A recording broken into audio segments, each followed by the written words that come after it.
Yes, LeBron still works very hard, but he has some aspects who he was born, how he was born, that seemed to probably give him an advantage over, let's say, me on the basketball court. Like his hands, for example. Or we could take Shaq. No matter how hard I work, I could be the hardest working individual in the world. My hands would never be as big as Shaq's.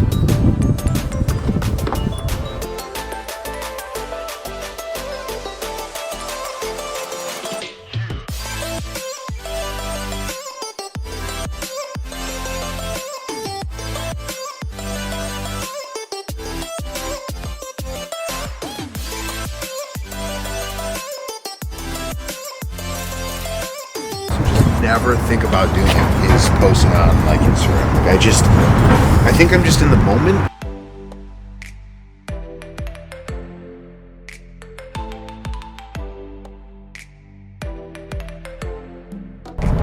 And this guy, I just felt like he was like,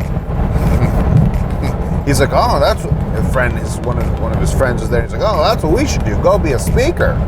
And I was like, just kind of like trying to back out of the conversation. I was like, yeah, I love it. And then I said, there's a guy who lives in West Bloomfield, a few towns over, and I'm like, he's $35,000 a pop,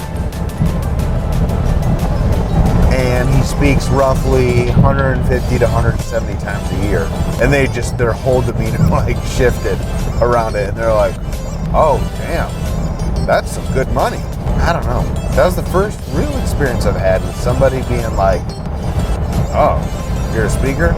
Only didn't eat for 3 years and had to hustle side jobs and work at a restaurant for 4 or 5 years while I was trying to make enough money to stay alive and get good and figure out everything that I didn't know.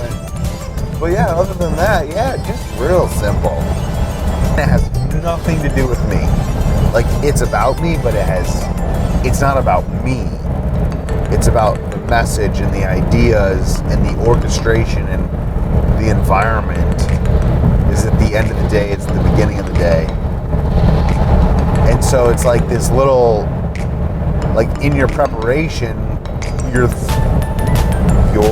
fear is, what if they don't like me? What if like what I'm saying doesn't resonate? What if they've already heard some of these ideas? What if a couple years ago I spoke with my fly down, so I have got no more fears. I've already reached the worst possible thing one could do an entire presentation, keynote, with your fly down. I'd also heard, and it makes a lot of sense, but on the body, fear and excitement are actually like the same. It's up to our mind to decide which is which. A lot of times I would think, oh, I'm fearful, or I'm scared, or I have trepidation about being with this group. And yes, like I want to make sure that what we've put together with the meeting planner, or with the VP, whoever it is, the director, that like what we've put together is spot on for what you need today to help prepare you for the future of work. How to live your best, like how to truly win. Having gone through that many times over, like it's not necessarily even a conscious thing. I believe that the audience is sitting there waiting, and not in this overly skeptical way of like, what are you about to tell me? But I've got emails that I can respond to. I've read a book. I heard a speaker yesterday, earlier today, last week, last month, last year. Like, I've got stress. I've got my own priorities. What are you going to tell me that's going to... And I don't think, like, it's this... Not everybody is skeptical, like, what do you know that I don't know? And there's some audiences that have maybe a little bit more of that than not, which is fine.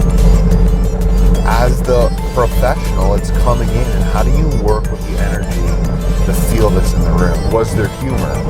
Was there something really fascinating? Did I offer up a unique perspective?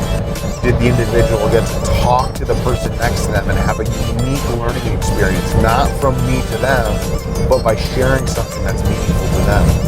I love what I do, and I want others to love what they do.